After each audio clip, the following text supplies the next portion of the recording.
गरीब सरजू काम की तलाश में दोपहर की कड़ी धूप में भटक रहा था। वो थक कर एक ढाबे के पास रुक जाता है और वहाँ रखे मटके से पानी पीने लगता है। तभी उसे ढाबे में बन रही बढ़िया बिरयानी की खुशबू आती है और वो बिरयानी की तरफ ललचाई आंखों से देखने लगता है। तभी वो अपनी जेब को टटोलता है तो उसमें बस 50 रुपए का नोट था, जिसे देखकर वो कहता है, इतने में तो आधी प्लेट बिरयानी भी नहीं आएगी।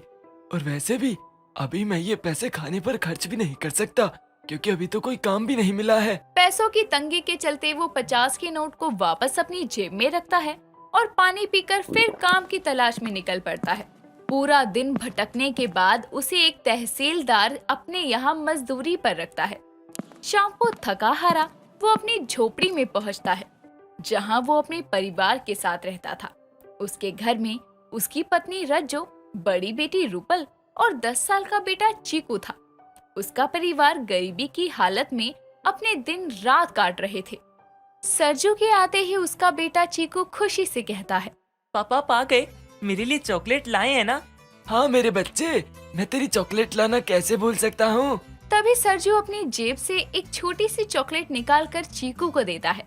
तभी रज्जो रूपल को खाना लगाने को कहती है और सरजू से कहती है, कोई काम मिला कि नहीं रूपल के बापू? काम तो मिल गया है रज्जो, मजदूरी कम है लेकिन काम करना जरूरी है, वरना खाने की भी किल्लत हो जाएगी।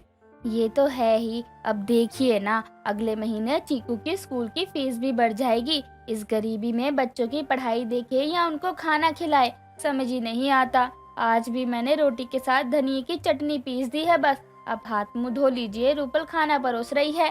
ठीक है, मैं आता हूँ। कुछ देर बाद पूरा परिवार मिलकर खाना खाता है। समय बीतता है। सरजू मजदूरी करके अपने घर का भरण पोषण किया करता था। एक रोज रूपल अपनी सहेली मंजू के साथ बाजार के रास्ते से जा रही थी। तभी दोनों को उस बिरयानी वाले ढाबे से बिरयानी की बहुत बढ़िया खुशबू आती है। तो उसकी सहेली कहती है, रूपल चलना, चलकर एक प्लेट गर्मा गर्म बिरयानी खाते हैं। बिरयानी? लेकिन तेरी माँ तो कहती है कि तुम शुद्ध शाकाहारी हो और यहाँ तो चिकन बिरयानी मिलती है। अरे शुद्ध शाकाहारी तो मैं घर पर हूँ, बाहर निकल कर तो जो मन करता है वो खा लेती हूँ। किसी को क्या ही पता चलता है। चलना, चलते हैं ढाबे पर। नहीं नहीं मंजू, बिरयानी बहुत महंगी है और मेरे पास उतने पैसे नहीं है, और फिर मैं इतनी महंगी बिरयानी अकेले कैसे खा सकती हूँ। ओफो, तू भी ना खाने की चीज को हर बार मना कर देती है। कभी कभी तो लगता है किस गरीब को अपना दोस्त बना बैठी हूँ मैं। अब तू ऐसे बोलेगी? अरे मजाक कर रही हूँ। बिरयानी ना सही, बर्फ का गोला तो खा ही सकती है ना तू। हाँ चलकर चुस्की खाते हैं। तभी दोनों सहेलियां बाजार में चुस्की वाले के पास जाती हैं और चुस्की खाती हैं। कुछ देर में दोनों अपने अपने घर चली आती हैं। शाम को जब उसकी माँ खाना बना रही थी तो चीकू उसके पास आकर कहता है, माँ मुझे बिरयानी खानी है। आज ना मेरा दोस्त है ना अली, वो खाने के लिए बिरयानी लेकर आया था, उसने थोड़ी सी मुझे भी दी थी। चीकू, तूने उसके लंच से बिरयानी खाई? माँ ने कहा था ना दूसरों का खाना नहीं खाना। नहीं, मैंने खुद नहीं खाई, उसने मुझे खिलाई और वो बहुत अच्छी थी। माँ आप भी बनाओ ना माँ बिरयानी। बिरयानी? पर बेटा उसके लिए बहुत सामान चाहिए और चिकन भी, और हम बिरयानी खाने पर इतने खर्च नहीं कर सकते पैसे। क्यों नहीं कर सकते माँ? मुझे भी बिरयानी खानी है मतलब खानी है। मैं आज पापा के आते ही उनसे कहूँगा। इतना कहकर चीकू बाहर खेलने निकल जाता है। रज्जो ने बिरयानी कभी खाई नहीं थी और ना ही कभी बनाई थी, क्योंकि उन्हें 2 वक्त की रोटी भी नसीब हो जाए यही गनीमत थी। रूपल एक समझदार औरत थी, इसीलिए जिद नहीं करती थी। लेकिन चीकू अभी बच्चा था और खाने का शौक किस बच्चे को नहीं होता। शाम को जब सरजू घर आता है और सभी खाना खाने बैठते हैं, तो इससे पहले कि चीकू सरजू से बिरयानी की बात करता, रज्जो उसके सामने थाली में भुने हुए चावलों पर प्याज सजा कर उसे खाने को देती है। 10 साल का चीकू भुने हुए चावल को बिरयानी समझकर खुशी से खाता है, लेकिन उसे बिरयानी वाला स्वाद नहीं आता। तो वो कहता है, माँ ये बिरयानी नहीं है, मुझे नहीं खानी है। बिरयानी? हाँ पापा, चीकू बिरयानी खाने की जिद कर रहा था तो माँ ने बचे हुए चावलों को तड़का मारकर ये बना दिया। और ये बिरयानी जैसी नहीं है पापा, मुझे भी बिरयानी खानी है, मुझे पसंद है बिरयानी। हाँ चीकू, क्यों नहीं, तेरे पापा तुझे बिरयानी जरूर खिलाएंगे, भर पेट। हाँ लेकिन अभी माँ ने जो बनाया है उसे खा लो। लेकिन कब पापा? हाँ मैं समझ गया, आप मेरे जन्मदिन पर बिरयानी ला कर देंगे ना, यानी मेरे जन्मदिन पर बिरयानी की दावत होगी है ना? बस कर चीकू, बहुत हो गया बिरयानी। ये चावल खा ले, माँ ने कितने प्यार से बनाए हैं। ठीक है दीदी, लेकिन जन्मदिन पर तो मैं बिरयानी ही खाऊंगा। इतना कहकर चीकू खाना खाने लगता है। समय बीतता है। चीकू का जन्मदिन आने में अभी 2 हफ्ते का समय बाकी था, लेकिन अपने जन्मदिन पर बिरयानी खाने के लिए वो एक एक दिन करके गिन रहा था। वहीं उसके गरीब माता पिता भी चाहते थे कि वो अपने बच्चे की ये इच्छा कम से कम पूरी कर सके। एक रोज रूपल अपने भाई के साथ दुकान से सामान लेकर लौट रही थी। तभी चलते चलते चीकू रुक जाता है, तो रूपल उससे कहती है, क्या हुआ, रुक क्यों गया? चलना नहीं है क्या? दीदी दीदी देखो, वो लोग उस ठेले के पास बिरयानी खा रहे हैं, हम भी वहाँ चलते हैं ना? चीकू, तेरे जन्मदिन पर पापा तुझे बिरयानी खिलाने वाले हैं ना, पर तू क्यों जिद कर रहा है? लेकिन उसमें तो अभी बहुत दिन बाकी है ना, तब तक यहाँ से खा लेते हैं। तभी रूपल बिरयानी के ठेले पर देखती है तो वहाँ आधी प्लेट चिकन बिरयानी के 70 रुपए लिखे थे और उसके हाथ में सामान के साथ सिर्फ 30 रुपए ही बचे थे। तो वो अपने भाई को समझा बुझा कर घर लाती है। समय बीतता है और आखिरकार चीकू के जन्मदिन का दिन आता है। इस खुशी में रज्जो उसके लिए आटे का हलवा बनाती है और भगवान को भोग लगाने के बाद चीकू को खिलाती है। कैसा है हलवा? अच्छा है माँ, और आज शाम तो हम सब बिरयानी खाएंगे। सुनिए जी, देखिए, ज्यादा पैसे खर्च करने की जरूरत नहीं है। आप बस थोड़े पैसे खर्च कर चीकू के लिए ही बिरयानी ले आइएगा। हाँ पापा, माँ सही कह रही है। तुम दोनों चिंता मत करो, भगवान की कृपा रही तो आज इस गरीब के घर बिरयानी जरूर आएगी। इतना कहकर सरजू काम पर निकल जाता है। दिन ढलता है।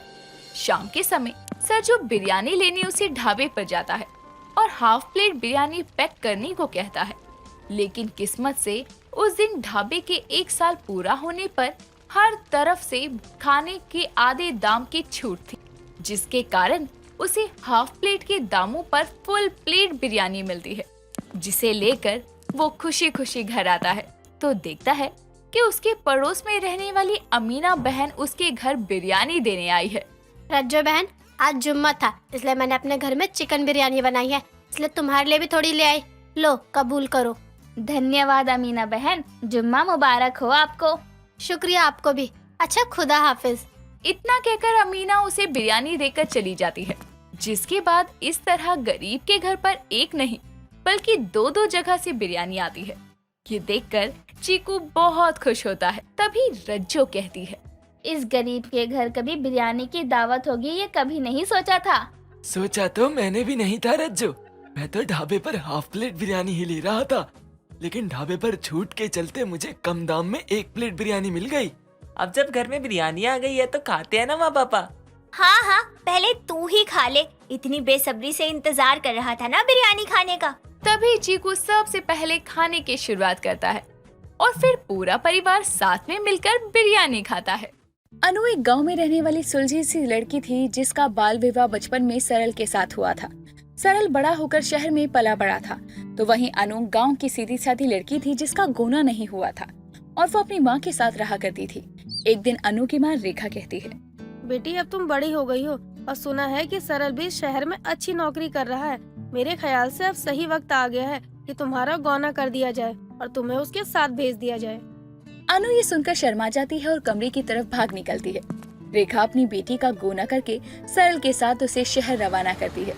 सरल उसे बस से शहर लेकर आता है और शहर आते ही उसे बस स्टॉप पर छोड़कर भागने लगता है और उसे भागते देखकर अनु चिल्लाते हुए बोलती है, सरल जी, सुनो तो, मेरी बात तो सुनो।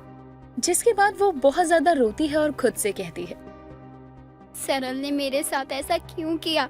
ऐसी क्या कमी थी मुझ में जो आप मुझे ऐसे छोड़कर चले गए? मैं वापस घर भी नहीं जा सकती, क्योंकि अगर मेरी माँ को पता लगा कि मेरे पति ने मुझे छोड़ दिया है तो उनको कुछ हो जाएगा। ऊपर से गांव में जो बदनामी होगी वो अलग। इतना कहकर जहाँ अनु दर दर की ठोकरें खा रही थी, सड़कों पर भटक रही थी, वहीं सरल अपने घर आता है जहाँ उसकी दूसरी पत्नी नीमा दरवाजा खोलकर उससे बोलती है, आ गया, पूरे 2 दिन के बाद आयो, अब मैं आपको कहीं जाने नहीं दूंगी। इतना कहकर नीमा सरल को गले से लगा लेती है और सरल भी अपने मन में सोचता है। तुमको छोड़कर कहीं ना जाना पड़े, इसलिए तो ये सब कर रहा हूँ मेरी जान। जिसके बाद अगले दिन नीमा को बाय बोलकर वहीं नीमा अपने घर के काम करने के बाद शॉपिंग के लिए जाती है।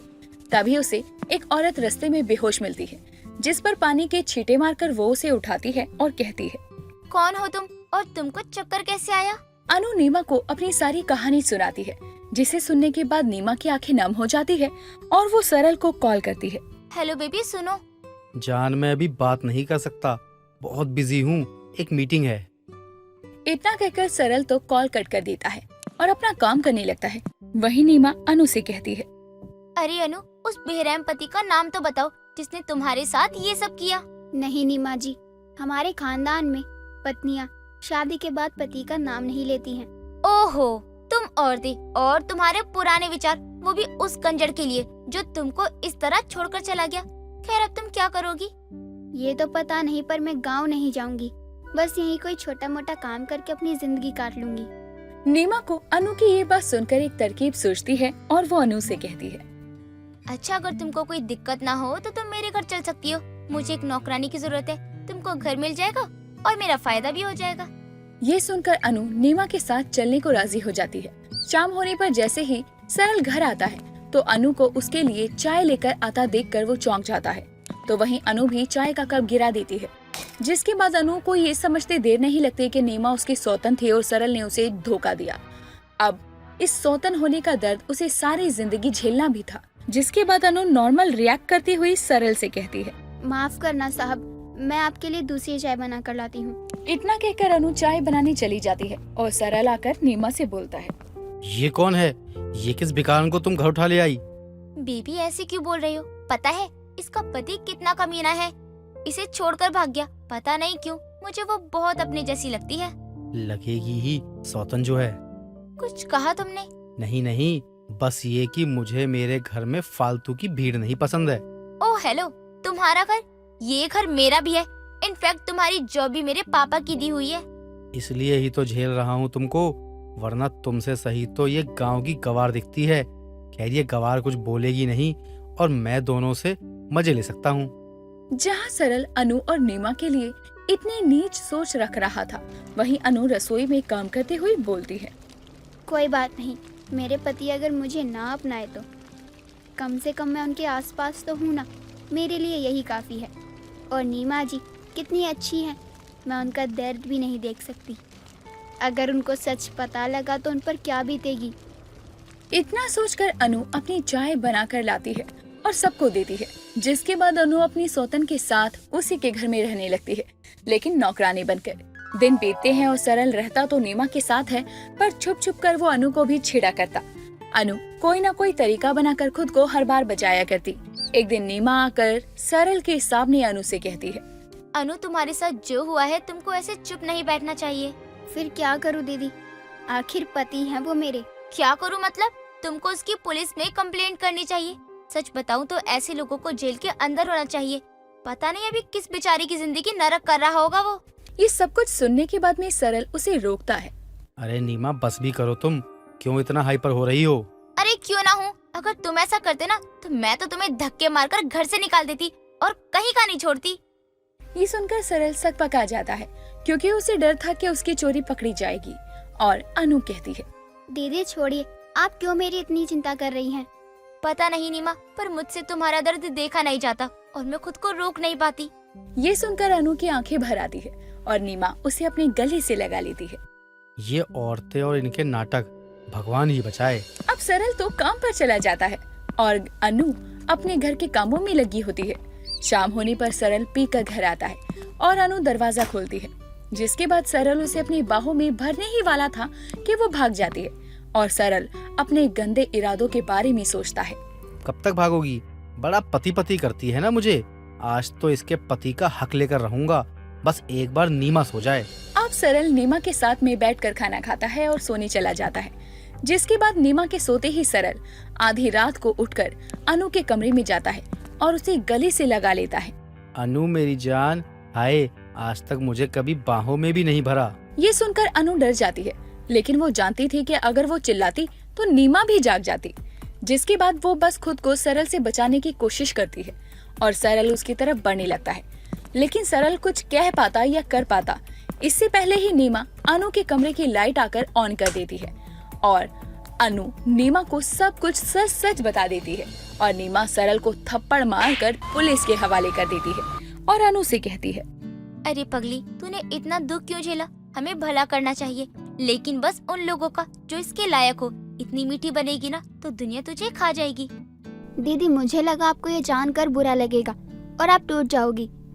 मुझसे ये नहीं देखा जाता कि आपको मेरे कारण तकलीफ हो, क्योंकि जहाँ मुझे अपनों ने छोड़ दिया वहाँ आपने अजनबी होकर मेरा साथ दिया, मुझे संभाला, रहने को छत दी। तो सरल जी के बारे में कैसे बताती आपको, लेकिन मुझे समझ आ गया कि लोगों की इज्जत के लिए हमेशा चुप रहना भी सही नहीं।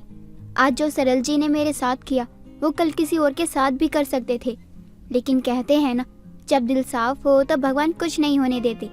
आज आप भी देख लो, आपने मुझे बचाया, उनसे शुक्रिया आपका।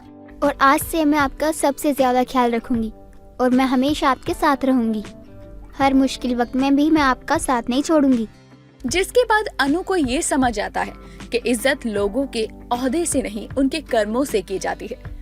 जिसके बाद नीमा और अनु एक साथ उसी घर में रहने लगते हैं। अजय अपनी पत्नी चमेली को खाना बनाते हुए देखकर कहता है, सुनो, आज ना माँ आने वाली है, तो शाम को माँ के हाथों से ना बिरयानी बनवाएंगे। तो क्या मैं कुछ भी ना बनाऊं? वैसे भी तुम्हारी माँ है ना, वो तो शाम तक आएंगी। तब तक मैं क्या उपवास में रहूंगी? नहीं नहीं, मुझसे नहीं होने वाला। हाँ हाँ, ये तो मुझे पता है कि तुमसे भूखा नहीं रहा जाएगा। सोते जागते उठते बैठते हर वक्त तो खाती रहती हो। जितनी बेइज्जती तुम अभी कर रहे हो ना, उतनी तुमने मेरी माँ जी के सामने करी ना, तो मुझसे बुरा कोई नहीं होगा। अजय काम के सिलसिले में घर से दूर रहा करता था और तो और उसने अपनी पसंद से शादी भी कर रखी थी, जिस वजह से काफी समय तक वो अजय की माँ शकुंतला ने भी अपने बेटे से बात तक नहीं की थी। लेकिन काफी समय बाद शकुंतला अपनी बेटी बहू से मिलने आ रही थी और देर शाम वो आते ही अपने बेटे से कहती है, अरे घर तो बहुत अच्छा है, वैसे तेरी पत्नी कहाँ है? दिख नहीं रही कहीं। माँ वो आ ही रही होगी, शायद किसी काम में लग गई होगी। रुको मैं बुलाता हूँ। चमेली, ओ चमेली, कहाँ हो? अरे कैसी औरत से शादी कर ली तूने और बताया भी नहीं? आज उसकी सास आने वाली है तो पूजा की थाल लिए खड़ी रहे। हाँ माँ, शायद वो ना पूजा की थाल सजाने गई होगी, आती होगी। शकुंतला घर में आने के बाद घर को घूम घूम कर देख रही होती है, लेकिन जैसे ही शकुंतला छत पर जाने वाली सीढ़ियों को देखती है तो बोलती है, घर अच्छा बनाया है, ये छत पर जाने वाली सीढ़ियाँ है ना?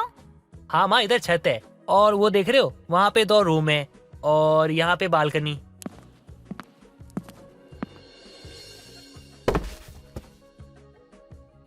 अरे अरे, ये क्या तरीका है बहू पैर छूने का? संस्कार माँ, संस्कार। देखो संस्कार आपकी बहू के। देखो, खुद को रोक नहीं पाया आपको देखकर, सीधा कदमों में चली गई आपके। हाँ, वो तो यहाँ रहने के बाद ही पता चलेगा कि तू मेरी कितनी इज्जत करने वाली है। अरे चमेली, उठ भी जाओ और समेटो इन कपड़ों को।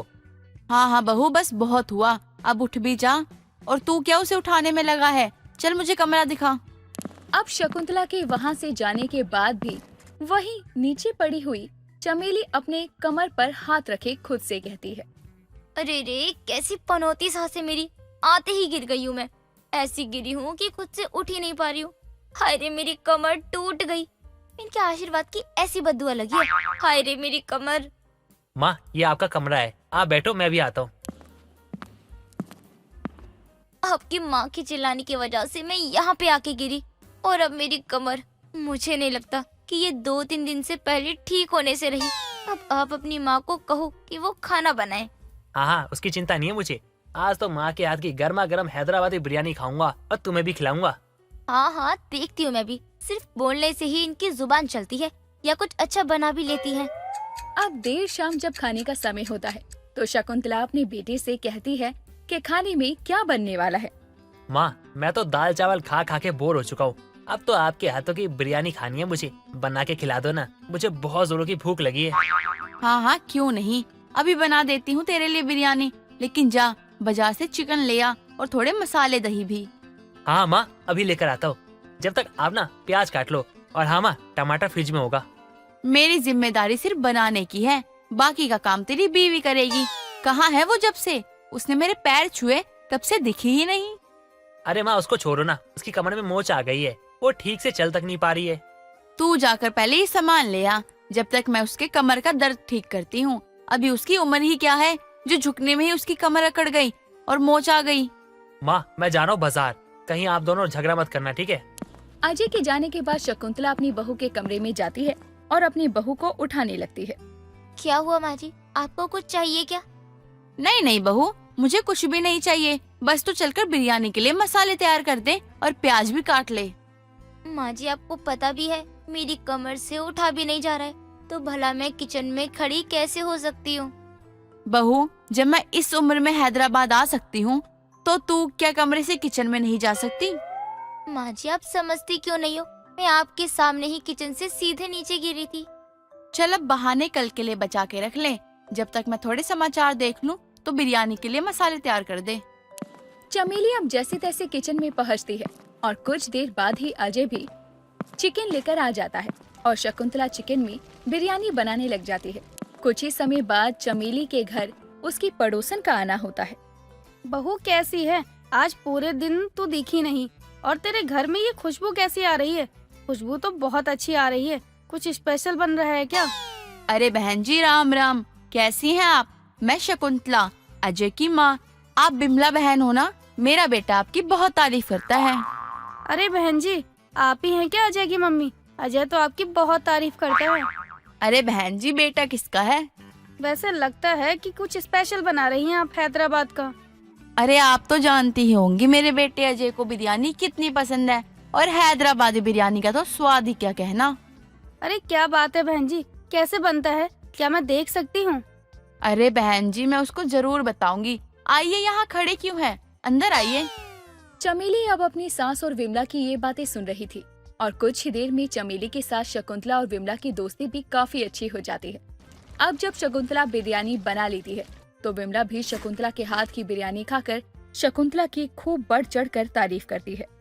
देख रहे हो ना तुम अपनी माँ को और ये विमला काकी, इन्हें देख के तो ऐसा लग रहा है जैसे दोनों जन्मों जन्मों के दोस्तों, बचपन भी इन्होंने साथ ही बिताया हो ऐसा लग रहा है।